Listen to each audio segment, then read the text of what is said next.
Questions అడగొచ్చు. Impact of global warming in various fields, various sectors. What are the effects of global warming, negative effects of global warming, ఇట్లా ఏదైనా అడిగేటటువంటి అవకాశం ఉంది. So ఆ impact ఏందో చూద్దామండి. First, earth surface temperatures increase అవుతాయి.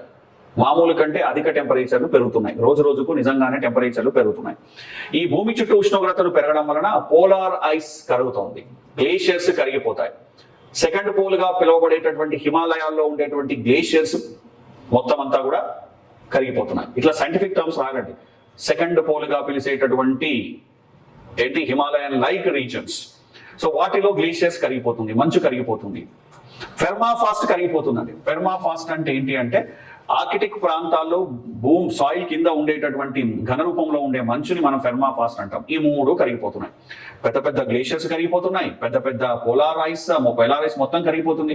మీకు తెలుసు, సముద్రాల్లో ఉన్నదానికంటే ఎక్కువ మంచు పోలార్ ప్రాంతంలో ఐస్ రూపంలో ఉంది. దాంట్లో ఎక్కువ శాతం కరిగిపోతుంది. మరి కరిగిందంతా ఎక్కడికి వెళ్తుంది అంటే సముద్రాల్లోకి వెళ్తుంది. చూడండి పోలార్ ఐస్ ఎలా కరుక్కుంటూ మొత్తం సముద్రంలోకి వెళ్ళిపోతుందో. సో తర్వాత చూడండి పెద్ద పెద్ద గ్లేషియర్స్ ఎలా కరిగిపోయి విడిపోయి మొత్తం సముద్రంలో కలిసిపోతున్నాయో. దాని తర్వాత నెక్స్ట్ చూడండి పెర్మాఫాస్ట్, ఇలా సాయిల్ కింద ఉండేటువంటి ఇదంతా పెర్మాఫాస్ట్ ఐస్ రూపంలో ఉండేటటువంటి వాటర్ అనేది ఇట్లా ఘన రూపంలో ఉంటుంది. ఇదంతా కరిగి నీటి రూపంలో బయటకు వెళ్ళిపోతుంది. తర్వాత నెక్స్ట్, ఓకే, దీనివల్ల ఏం జరుగుతుంది మరి? సీ లెవెల్స్ పెరిగిపోతున్నాయి, సముద్ర మట్టాలు పెరిగిపోతున్నాయి. ఒకప్పటితో పోలిస్తే సముద్ర మట్టాలు చాలా ఎక్కువగా పెరిగాయని శాస్త్రవేత్తలు తెలుస్తోంది. ఈ సముద్ర మట్టాలు పెరగడం వల్ల నష్టం ఏంటి? తీర ప్రాంతాలు మునిగిపోతాయి. ఈ స్లైడ్ చూడండి. ఒకప్పుడు ఎక్కడో ఉండేటటువంటి సముద్రం ఇక్కడికి వచ్చింది. 2030కి ఇక్కడికి రావచ్చంట, 2050కి ఇక్కడికి రావచ్చంట. సముద్ర మట్టాలు పెరగడం వల్ల ఆ తీర ప్రాంతాలు పెరిగిపోతాయి. తీర ప్రాంత కోత అవుతుందండి. పెద్ద పెద్ద కొండ చర్యలతో సహా పెద్ద పెద్ద పర్వతాల లాంటివి కూడా కోసేస్తుంది మొత్తం అంతా కూడా. అవన్నీ సముద్రంలో కలిసిపోతాయి.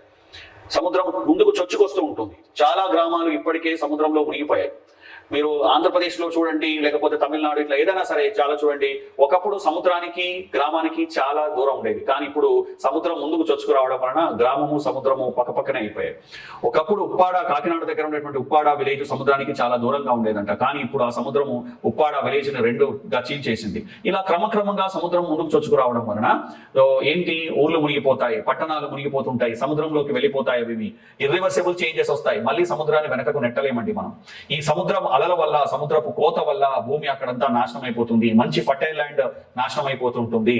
ఈ ఉప్పు నీరు గినక ఫర్టైల్ ల్యాండ్ లోకి వస్తే అది ఉప్పు నీరుగా మారిపోతుంది. అక్కడ పంటలు పండవు. మళ్ళీ అది కేవలం సముద్రపు చేపల పెంపకానికి మాత్రమే, ఆక్వాకల్చర్ కి పనిచేస్తుంది తప్ప అది మళ్ళీ దేనికి పనికిరాదు. అక్కడ వాల్యుబుల్ ల్యాండ్ అనేది అంతా కూడా ఎరోజన్ అయిపోతుంది లేదా సముద్రంలో కలిసిపోతుంది.